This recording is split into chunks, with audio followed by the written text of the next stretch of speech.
마가복음 2장 13절부터 28절 말씀입니다. 오늘 본문의 배경이해입니다. 이제 예수님의 사역 현장이 집이 아닌 해변으로 바뀝니다. 앞서 죄를 용서하는 권위의 문제로 시작된 종교 지도자들과의 논쟁은 세 가지 사건으로 더욱 심화됩니다. 유대교의 율법과 전통의 핵심 주제인 정결 문제, 금식 문제, 안식일 문제가 등장합니다. 2장 13절부터 17절입니다. 정결 문제. 예수께서 다시 바닷가로 나가셨다. 무리가 모두 예수께로 나아오니 그가 그들을 가르치셨다. 예수께서 길을 가시다가 알페오의 아들 레위가 세관에 앉아있는 것을 보시고 말씀하셨다. 나를 따라오너라. 레위는 일어나서 예수를 따라갔다. 예수께서 그의 집에서 음식을 잡수시는데 많은 세리와 죄인들도 예수와 그의 제자들과 한자리에 있었다. 이런 사람들이 많이 있었는데 그들이 예수를 따라왔던 것이다. 바리새파의 율법학자들이 예수가 죄인들과 세리들과 함께 음식을 잡수시는 것을 보고 예수의 제자들에게 말하였다. 저 사람은 세리들과 죄인들과 어울려서 음식을 먹습니까?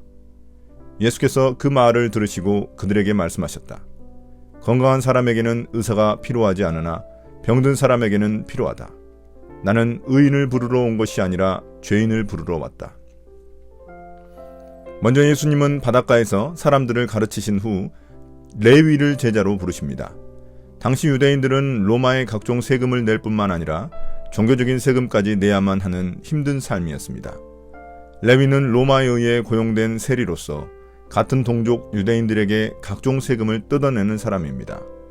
그래서 세리들은 민족의 반역자이자 죄인으로 여겨져 하나님의 백성에서 제외된 자들입니다. 이런 세리인 레위를 예수님은 제자로 부르십니다. 또한 예수님은 제자로 부른 레위의 집에서 다른 제자들, 세리, 죄인들과 함께 식사를 하셨습니다.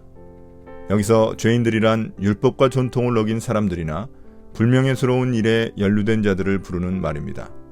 죄를 용서할 뿐만 아니라 유대 사회에서 버림받은 자들과 식사교제를 하시는 예수님의 모습은 율법학자들을 분노하게 만들었습니다. 이는 엄연히 정결규례를 어긴 행동이기 때문입니다. 이런 그들의 분노에 대한 답변으로 예수님은 건강한 사람에게는 의사가 필요 없지만 병든 사람에게는 의사가 필요하다고 말씀하십니다. 여기서 의사는 예수님이고 병든 사람들은 세리와 죄인들을 말합니다. 반면 건강한 사람이란 종교 지도자들을 의미합니다. 예수님은 자신이 이 땅에 온 목적을 의인이 아닌 죄인을 부르러 왔다고 말씀하십니다. 여기서 의인이란 진짜 의로운 자들이 아니라 스스로 의롭다고 여기는 종교 지도자들을 말합니다. 반면 죄인이란 스스로 자신의 죄를 인정하는 죄인들을 의미합니다. 이는 이제 정결함과 부정함을 결정짓는 요소가 더 이상 율법이나 전통이 아니라 예수님과의 관계로 결정되는 것을 암시합니다. 2장 18절부터 22절입니다. 금식 문제. 요한의 제자들과 바리새파 사람들은 금식하고 있었다. 사람들이 예수께 와서 물었다. 요한의 제자들과 바리새파 사람들의 제자들은 금식하는데 왜 선생님의 제자들은 금식하지 않습니까? 예수께서 그들에게 말씀하셨다. 혼인잔치에 온 손님들이 신랑과 함께 있는 동안에 금식할 수 있느냐? 신랑을 자기들 곁에 두고 있는 동안에는 금식할 수 없다. 그러나 신랑을 빼앗길 날이 올 터인데 그날에는 그들이 금식할 것이다. 생배 조각을 낡은 옷에 대고 깁는 사람은 없다. 그렇게 하면 새로 된 조각이 낡은 데를 당겨서 더욱더 심하게 찢어진다. 또 새 포도주를 낡은 가죽 부대에 담는 사람은 없다. 그렇게 하면 포도주가 가죽 부대를 터뜨려서 포도주도 가죽 부대도 다 버리게 된다. 새 포도주는 새 가죽 부대에 담아야 한다. 이제 종교 지도자들은 금식 문제로 또다시 예수님과 부딪힙니다.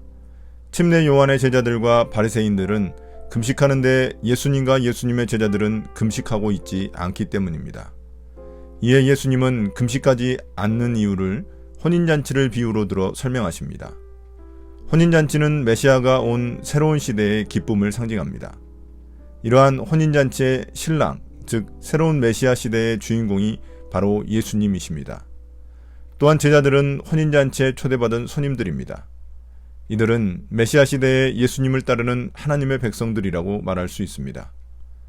보통 혼인잔치에 온 손님들은 신랑과 함께 먹고 마시며 즐거워할 뿐 금식하지 않습니다. 그처럼 메시아 시대의 주인공인 예수님이 이 땅에 계실 때에는 그 백성들도 금식하지 않는다는 것입니다.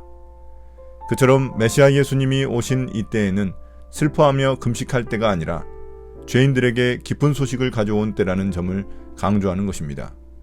예수님은 이 점을 좀 더 설명하기 위해 혼인잔치 비유에 더하여 새 천조각과 새 포도주 비유를 드십니다. 이러한 비유들은 유대교의 옛 시대와 메시아의 새로운 시대를 비유적으로 대조하여 표현한 것입니다. 헌옷에 새 천조각을 붙일 수 없고 새 포도주를 낡은 가죽 부대에 담을 수 없습니다. 이처럼 유대교의 옛 종교체제가 예수님의 메시아 사역을 담을 수 없다는 의미입니다. 앞서 예수님이 보여주신 죄를 용서하시는 권위와 죄인과의 식사교제, 금식 문제들은 모두 이런 새로운 시대의 파격적인 모습들을 보여주시는 것입니다. 2장 23절부터 28절입니다. 안식일 문제. 안식일에 예수께서 밀밭 사이로 지나가시게 되었다. 제자들이 길을 내면서 밀 이삭을 자르기 시작하였다.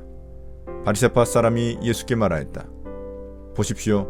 어찌하여 이 사람들은 안식일에 해서는 안 되는 일을 합니까? 예수께서 그들에게 말씀하셨다. 다윗과 그 일행이 먹을 것이 없어서 굶주릴 때에 다윗이 어떻게 하였는지를 너희는 읽지 못하였느냐? 아비아달 제사장 때에 다윗이 하나님의 집에 들어가서 제사장들 밖에는 먹어서는 안 되는 제단빵을 먹고 그 일행에게도 주지 않았느냐? 그리고 예수께서는 그들에게 말씀하셨다.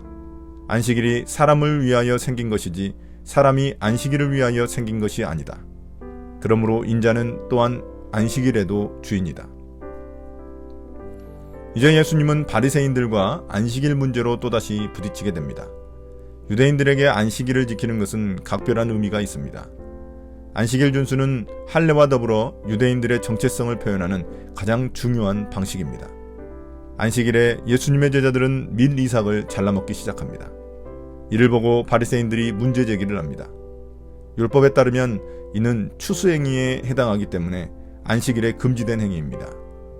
그러자 예수님은 구약에 등장하는 다윗과 그의 일행들의 예를 들어 반박하십니다.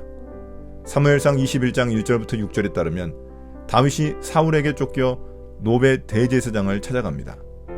그곳에서 다윗과 그의 일행들은 너무 배가 고파서 제사장 외에는 먹어서는 안 되는 성소의 떡을 먹은 일이 있습니다.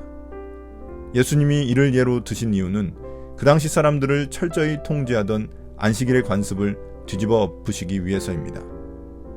그들이 지키는 안식일의 각종 규례들은 안식일의 본래 의도를 벗어났기 때문입니다.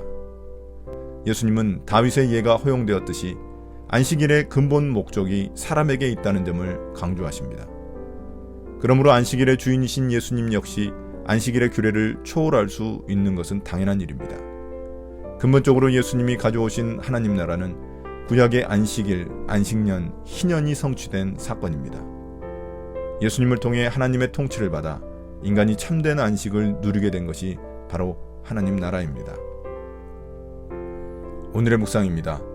종교 지도자들과 여러 가지 문제로 부딪히는 예수님의 모습은 새로운 시대가 왔다는 것을 보여줍니다. 메시아 예수님이 행하신 사역은 유대교의 율법과 전통이 담아낼 수 없는 매우 파격적인 새로운 질서입니다. 원래 그것이 구약의 율법이 궁극적으로 지향하는 바였는데 그것을 종교 지도자들이 놓친 것입니다. 예수님이 여신 하나님 나라에서는 소외된 사람들, 죄인들을 포용하고 그들과 함께 기쁨을 누릴 줄 알며 사람의 생명과 쉼을 중시합니다. 그것이 이 땅에서 우리가 누리는 하나님 나라의 모습입니다. 예수님이 원하시는 것은 종교가 아니라 생명입니다. 오늘 말씀을 통해 내 신앙생활의 동기와 근본 목적을 다시 되새겨보면 좋겠습니다.